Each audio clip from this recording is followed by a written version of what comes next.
त्याच्यामध्ये फोनो दिला ना मी, तो मला फोनोसाठी कॉल केला की तुम्ही फोनो द्या. आता पुढारीला फोनो द्यायचा म्हणून मी हो बोलले, मीटिंगमधून बाहेर आले, फोनो सुरू केला आणि त्यांनी मला भेटायचं पुढारी हे पुढारीचं कोण आहे? पुढारीचं कोण आहे? रिपोर्टर नाही आहे. माझा निरोप होत होती, मी बोलले ना फोनवर, परत मला फोन आला ना, पण असं नाही ना होता मी. ओके ठीक आहे, चला. भाजपचे खासदार तडस यांची जी टीम आहे पूजा तडस यांनी जे काही गंभीर आरोप केले तुम्ही ऐकले आहेत त्याच्यावरती महिला आयोग अध्यक्ष म्हणून तुम्ही काय प्रतिक्रिया? 6 सप्टेंबर 2021 रोजी पूजा तडस यांची तक्रार आमच्या राज्य महिला आयोगाला आली होती.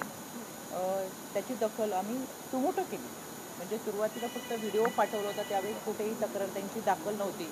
आणि व्हिडिओ पाठवल्यानंतर तोंडाला मास्क लावलेला होता आणि त्यांनी व्हिडिओमधून असं सांगितलं होतं की माझ्या जीवाला धोका आहे आणि मला आपली मदत हवी आहे. तातडीने आम्ही सुमोटो दाखल केला आणि संबंधित पोलीस स्टेशन वर्धा SP-ना तातडीने फोन करून कारवाई करा आणि या संपूर्ण तपासाची माहिती घेऊन आम्हाला सद्यस्थितीदर्शक अहवाल पाठवून द्या अशा सूचना दिल्या. आणि त्या पाठीमागचं प्रकरण असं होतं की पंकज तडस यांनी पूजा तडस यांच्याबरोबर काही त्यांचे प्रेमाचे संबंध होते आणि त्यानंतर त्यांनी सांगितलं होतं की आपण विवाह करू, पण विवाह करायला टाळाटाळ होत होती म्हणून मागणी ही पूजा तडस यांनी केली होती. आयोगाने दखल घेतली. मी स्वतः वर्धा SP-शी बोलले. माझ्या जिमबा सदस्यांनी तातडीने 1 तासाभरामध्ये तिथं जाऊन पूजा तडस यांची भेट घेतली, त्यांचं सांत्वन करत त्यांना मदत केली आणि सकाळी SP-ना सांगितल्यानंतर जिमबानी सहकार्य केल्यानंतर आयोग म्हणून मी सूचना केल्यानंतर त्याच दिवशी 4 वाजता पंकज तडस यांनी पूजा तडस यांच्याबरोबर विवाह केला. हा विवाह झाल्यानंतर मी स्वतः पूजा तडस यांच्याशी संपर्क साधला, त्यांना संरक्षण दिलं. त्यावेळेस पूजा तडस यांनी सांगितलं की आमचा विवाह हा कागदोपत्री झालेला आहे, तर मला वैदिक पद्धतीने विवाह हवा आहे. तशाही पद्धतीने पंकज तडस यांना सांगितल्यानंतर त्यानंतरच्या कालावधीमध्ये पंकज तडस यांनी पूजा तडस यांच्याबरोबर वैदिक पद्धतीने विवाह केला.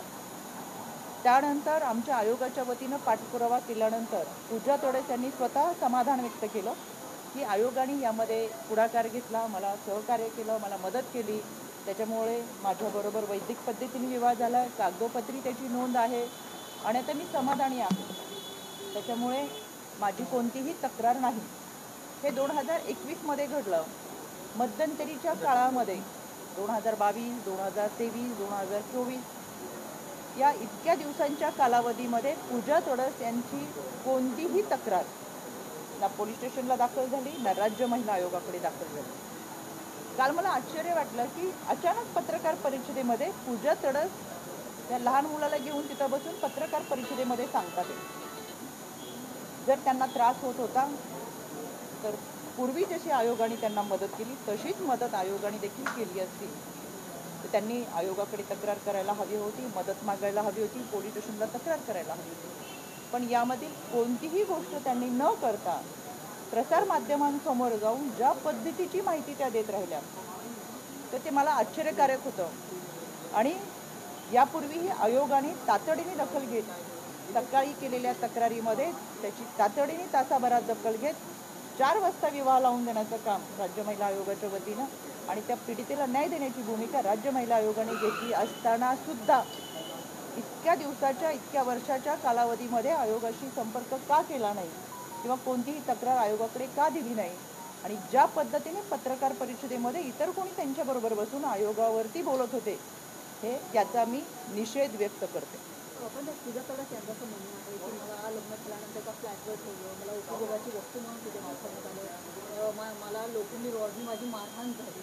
तर या अनेक गोष्टी त्या वारंवार सांगत आहेत आणि त्यांचं काही म्हणणं आहे त्यांचे सासरे त्यांना असं म्हणत आहे की आपण मुलाचा DNA करा, जे टेस्ट करा. तर ह्या सगळ्या त्या गंभीर स्वरूपाचे जे आरोप करत आहेत किंवा वक्तव्य करत आहेत याच्यावरती आता महिला आयोग काही दखल घेणार? मी आपल्याला आत्ताही सांगितलं, परतही सांगते, पूजा तडस यांनी 6/9/2021ची तक्रार आम्ही सुमोटो करून घेतलेली आणि अशा पद्धतीची कारवाई आणि सगळी प्रोसेस केलेली होती. याचे पुरावे माझ्याकडे. यानंतरच्या कालावधीमध्ये त्यांना जर त्रास होत होता तर त्यांनी आयोगाकडे तक्रार करायला हवी आणि अजूनही त्यांना काही त्रास होत तर त्यांनी आयोगाशी संपर्क साधावा. पण या सगळ्यांमध्ये त्यांनी स्वतःहून आमच्याकडे दिलेल्या माहितीनुसार, म्हणजे त्यांचा विवाह लावून दिल्यानंतर आयोगाने संपर्क केल्यानंतर त्यांनी सांगितलं की मी माझ्या सासऱ्यांबरोबर राहत नाही, मी आणि माझे पती आम्ही स्वतंत्र राहतोय आणि आम्ही सुखी आहोत. याचा अर्थ सासऱ्यांचा त्यांना कोणताही त्रास नाही असं त्यांनी आम्हाला स्वतः सांगितलं. त्याच्यामुळे यामध्ये पती आणि त्या स्वतंत्र राहत असताना त्यांच्या सासऱ्यांकडून काही त्रास होतोय हे मी तुमच्याकडून आज ऐकते. त्यांना अशी काही त्रास देण्याची भूमिका असेल तर त्यांनी ती कळवायला हवी. पंकज तळस म्हणतात की त्याच पूजा तळस यांच्या संदर्भात 2000 लीक माझ्याकडे आहेत. मुलीकडच्या सत्तेचा समोर आहे, ते मात्र मी महिला आहे म्हणून तर मी कोणत्याही प्रकारची ते व्हायरल करत नाही. त्या बाबतीत तुमच्याकडे जर काही माहिती मिळाली की काय त्या 2000 लीकचा.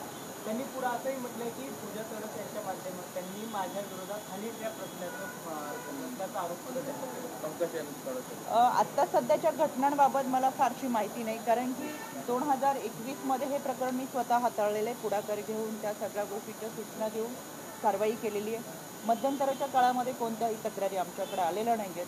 त्याच्यामुळे याबद्दलची मी माहिती नंतर आपल्याकडून काही असेल तर जरूर आपण काही ऑडिओ क्लिप आहेत किंवा काही ते द्यावेत. पंकज तळस असतील किंवा पूजा तळस असतील, शेवटी आमचे राज्य महिला आयोग हे कुटुंब संस्था जपण्यासाठी काम करत असतं. कुटुंब हा आपल्या समाजाचा पाया आहे. काउन्सिलिंगच्या माध्यमातून आम्ही ह्या सगळ्या प्रोसेस करत असतो. त्याच्यामध्ये गैरसमज काही असतील तर निश्चितपणे एक दुवा म्हणून आम्ही काम करू. तर त्यांच्याकडे काही माहिती असेल तर त्यांनी ती राज्य महिला आयोगाकडे द्यावी. इमानदारी त्या पत्रकार परिषदेला तर पूजा तळस यांच्या बाजूला होता. काय ऐनवेळी निवडणुकीच्या पार्श्वभूमीवरती हा सर्व प्रकार उघडकीस आणून येतोय, काय एक आयोगाला फार मोठी गरिमा आहे. आपण नको त्या व्यक्तींबद्दल प्रश्न विचारून आयोगाची गरिमा मी घालू शकत नाही. एक राजकीय प्रश्न आहे. ज्या पद्धतीनं चर्चा आहे की अजित पवार गटाचे गट नाही आमचा पक्ष पक्ष जो आहे, राष्ट्रवादी काँग्रेस पक्षाचे पक्ष जो आहे त्या पक्षाचे प्रमुख नेते आहेत अजित पवार. अजित पवारांसोबत असलेले कार्यकर्त्यांची मतं जी आहे किंवा सर्वसामान्य मतं जी आहे राष्ट्रवादी काँग्रेस पक्षाची, ती शिवसेनेकडे किंवा भाजपकडे वळणार नाही अशी चर्चा आहे. तुम्हाला काय वाटतं? आम्ही चर्चेवर विश्वास ठेवत नाही. मी स्वतः कार्यकर्ती म्हणून काम करते. 20 वर्ष संघटनेमध्ये काम करत असताना फील्डवर जाऊन काम करणं हे आमच्या रक्तातला गुण आहे. त्याच्यामुळे चर्चा ह्या हवेत विरणाऱ्या असतात. कालची चर्चा आज विषय संपलेला असतो.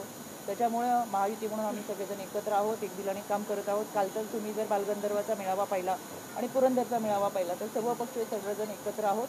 अतिशय चांगल्या पद्धतीने सर्वजण एकत्र काम करतात आणि महायुती म्हणून आमची 100%. लोकसभेच्या खरं तर निवडणुकांच्या आता सगळी रणधुमाळी सुरू आहे, परंतु आतापासून विधानसभेची चर्चा सुरू झाली आहे. हर्षवर्धन पाटील असतील किंवा विजय शिवतारे असेल, आमदारकी देण्याच्या संदर्भामध्ये किंवा त्यावेळेला उमेदवारी देण्याच्या संदर्भामध्ये आतापासून वक्तव्य होत आहे. त्यांचा कुठेतरी राग जो आहे तो या निवडणुकीमध्ये निघू नये, त्यांची बंडखोरी होऊ नये यासाठी म्हणून ह्या सगळ्या गोष्टी केल्या जातात. असं काही नाही. निवडणुका आपण सगळ्यांनी पाहिलेल्या असतात. प्रत्येक कार्यकर्ता, पदाधिकारी निवडणुकीमध्ये अनेक वर्ष काम करत असतो, समाजामध्ये काम करत असतो, कार्यकर्त्यांच्या पाठीशी तो ठामपणे उभा असतो आणि प्रत्येकाच्या अस्तित्वाची लढाई असते, एक अस्तित्व सिद्ध करत असतात. त्याच्यामुळे मला असं वाटतं विधानसभेची आता पुढे चर्चा नाही. आपण निवडणुकांना सामोरं जातो ती लोकशाहीची आहे. केंद्र सरकारच्या निवडणुकीमध्ये आपण सर्वजण हा लोकशाहीचा सगळ्यात मोठा उत्सव साजरा करतोय. त्याच्यामुळे विधानसभेच्या कुठेही चर्चा नाही आहे. या लोकसभेच्या निमित्ताने एकत्र येत असताना आपण सगळेजण एकत्र काम करतो. लोकसभेत लोकसंख्या प्रश्न होता की बारामतीत आरोप प्रत्यारोप सुरू आहेत. दादांनी म्हटलेलं होतं की आतापर्यंत लेकीला निवडून दिलं, आता सुनेत्रावांना निवडून द्या. यावरून शरद पवारांनी असं म्हटलंय की ओरिजिनलमध्ये फरक आहे आणि मूळ पवार मीच आहे. आता बारामतीची लढाई आहे ती ओरिजिनल पवारांपर्यंत होऊ शकते. आदरणीय पवार साहेबांनी आम्हा महिलांना महिला धोरण दिलं, महिला सन्मान दिला आणि अनेक महिला भगिनींना काम करत असताना एक चांगल्या ठिकाणी संधी दिली. या गोष्टीला 30-35 वर्ष झाले. पण आदरणीय साहेबांनी काल केलेले वक्तव्य माझ्यासारख्या सर्वसामान्य कार्यकर्तीला सुद्धा अतिशय क्लेशदायक आहे की आदरणीय साहेब गेल्या 30-35 वर्षापूर्वी आमच्या महिला भगिनींसाठी जो विचार करत होते आणि कालचं त्यांचं वक्तव्य यातली तफावत जर पाहिली तर हे तेच साहेब आहेत का असा प्रश्न मला पडला. महाराष्ट्रामध्ये महिला भगिनींच्या अतिशय संतप्त अशा प्रतिक्रिया येतात की खऱ्या अर्थानं हा पुरोगामी महाराष्ट्र आहे आणि माहेरी वाढलेली लेक तिचं सर्व काही सोडून सासरी जेव्हा येते तेव्हा सासरच्या घरामध्ये ती एकरूप होते. सासर माहेरचा दुवा जुळत असताना, सासरच्या लोकांमध्ये एकरूप होत असताना ज्या समाजामध्ये वाढते त्या समाजाला देखील योगदान देण्याचा तिचा प्रयत्न करत असते. मालोजीराजी भोसलेंची सून राजमाता जिजाऊ माँसाहेब, त्याचबरोबर राजे मल्हारराव होळकरांची सून अहिल्यादेवी होळकर, गोविंदराव फुलेंची सून क्रांतिज्योती सावित्रीबाई फुले, छत्रपती शिवरायांची सून महाराणी येसूबाई, इतक्या चांगल्या पद्धतीचं त्यांनी समाजाला योगदान दिलं. आणि ह्या सगळ्या सासऱ्यांनी या आपल्या सुनांना बाहेरचं म्हणून कधी वागवलं नसेल किंवा बोललं नसेल. लग्न होऊन आल्यानंतर त्या समाजासाठी योगदान देत असताना आपलं म्हणून त्यांना स्वीकारलं आणि त्यांनी देखील आपलेपणाने काम केलं. मग आपलं आणि परकेपणा का? कारण मोठ्या भावाची बायको ही आई समान वाटते, ती लगेच क्षणात इतकी परकी कशी झाली? आई परकी का वाटू लागली? आणि म्हणून गेल्या काही दिवसापूर्वी आयोगाच्या दृष्टिकोनातून मी एक वक्तव्य केलं होतं. त्याच्यावरती बोलणाऱ्या महिला, मलाही त्यांना विचारायचं आहे की आता त्यांचं उत्तर कुठे गेलं? आपण सगळेजण समाजामध्ये काम करत असताना अनेक वर्ष सासरच्या लोकांमध्ये माहेर सोडून जेव्हा येतो त्यावेळेस त्या घरासाठी कष्ट घेत असतो.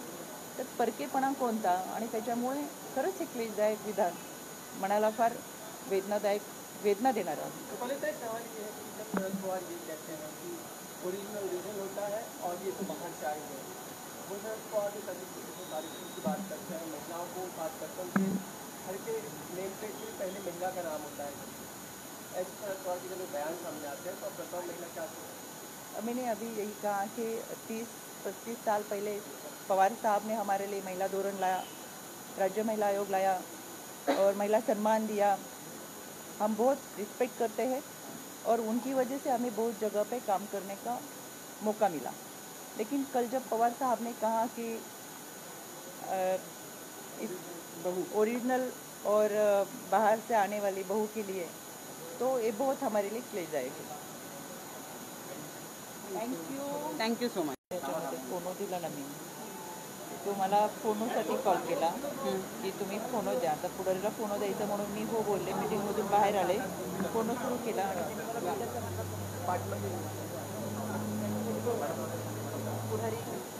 पुढारीचं कोण आहे? पुढारीचं कोण आहे? रिपोर्टर नाही आहे. माझा निरोप होत होती, मी बोलले ना फोनवर, परत मला फोन आला ना. पण असं नाही नव्हतं. आणि ओके, ठीक आहे. चला. भाजपचे खासदार तडस यांची जी सून आहे पूजा तडस यांनी जे काही गंभीर आरोप केले तुम्ही ऐकले असतील, त्याच्यावरती महिला आयोग अध्यक्ष म्हणून तुम्ही काय प्रतिक्रिया? 6 सप्टेंबर 2021 रोजी पूजा तडस यांची तक्रार आमच्या राज्य महिला आयोगाला आली होती. त्याची दखल आम्ही सुमोटो केली. म्हणजे सुरुवातीला फक्त व्हिडिओ पाठवला होता, त्यावेळी कुठेही तक्रार त्यांची दाखल नव्हती. आणि व्हिडिओ पाठवल्यानंतर तोंडाला मास्क लावलेला होता आणि त्यांनी व्हिडिओमधून असं सांगितलं होतं की माझ्या जीवाला धोका आहे आणि मला आपली मदत हवी आहे. तातडीने आम्ही सुमोटो दाखल केला आणि संबंधित पोलीस स्टेशन वर्धा SP-ना तातडीने फोन करून कारवाई करा आणि या संपूर्ण तपासाची माहिती घेऊन आम्हाला सद्यस्थितीदर्शक अहवाल पाठवून द्या अशा सूचना दिल्या. आणि त्या पाठीमागचं प्रकरण असं होतं की पंकज तडस यांनी पूजा तडस यांच्याबरोबर काही त्यांचे प्रेमाचे संबंध होते आणि त्यानंतर त्यांनी सांगितलं होतं की आपण विवाह करू, पण विवाह करायला टाळाटाळ होत होती म्हणून मागणी ही पूजा तडस यांनी केली होती. आयोगाने दखल घेतली. मी स्वतः वर्धा SP-शी बोलले. माझ्या जिमबा सदस्यांनी तातडीने 1 तासाभरामध्ये तिथं जाऊन पूजा तडस यांची भेट घेतली, त्यांचं सांत्वन करत त्यांना मदत केली आणि सकाळी SP-ना सांगितल्यानंतर जिमबानी सहकार्य केल्यानंतर आयोग म्हणून मी सूचना केल्यानंतर त्याच दिवशी 4 वाजता पंकज तडस यांनी पूजा तडस यांच्याबरोबर विवाह केला. हा विवाह झाल्यानंतर मी स्वतः पूजा तडस यांच्याशी संपर्क साधला, त्यांना संरक्षण दिलं. त्यावेळेस पूजा तडस यांनी सांगितलं की आमचा विवाह हा कागदोपत्री झालेला आहे, तर मला वैदिक पद्धतीने विवाह हवा आहे. तशाही पद्धतीने पंकज तडस यांना सांगितल्यानंतर त्यानंतरच्या कालावधीमध्ये पंकज तडस यांनी पूजा तडस यांच्याबरोबर वैदिक पद्धतीने विवाह केला. त्यानंतर आमच्या आयोगाच्या वतीनं पाठपुरावा केल्यानंतर पूजा तोडस यांनी स्वतः समाधान व्यक्त केलं की आयोगाने यामध्ये पुढाकार घेतला, मला सहकार्य केलं, मला मदत केली. त्याच्यामुळे माझ्याबरोबर वैदिक पद्धतीने विवाह झाला, कागदोपत्री त्याची नोंद आहे आणि आता मी समाधानी आहे. त्याच्यामुळे माझी कोणतीही तक्रार नाही. हे 2021मध्ये घडलं. मध्यंतरीच्या काळामध्ये 2022, 2023, 2024 या इतक्या दिवसांच्या कालावधीमध्ये पूजा तोडस यांची कोणतीही तक्रार ना पोलीस स्टेशनला दाखल झाली, ना राज्य महिला आयोगाकडे दाखल झाली. काल मला आश्चर्य वाटलं की अचानक पत्रकार परिषदेमध्ये पूजा तोडस त्या लहान मुलाला घेऊन तिथं बसून पत्रकार परिषदेमध्ये सांगतात जर त्यांना त्रास होत होता तर पूर्वी जशी आयोगाने त्यांना मदत केली तशीच मदत आयोगाने देखील केली असती तर त्यांनी आयोगाकडे तक्रार करायला हवी होती, मदत मागायला हवी होती, पोलीस स्टेशनला तक्रार करायला हवी होती. पण यामधील कोणतीही गोष्ट त्यांनी न करता प्रसारमाध्यमांसमोर जाऊन ज्या पद्धतीची माहिती त्या देत राहिल्या तर ते मला आश्चर्यकारक होतं. आणि यापूर्वीही आयोगाने तातडीने दखल घेत सकाळी केलेल्या तक्रारीमध्ये त्याची तातडीने तासाभरात दखल घेत 4 वाजता विवाह लावून देण्याचं काम राज्य महिला आयोगाच्या वतीने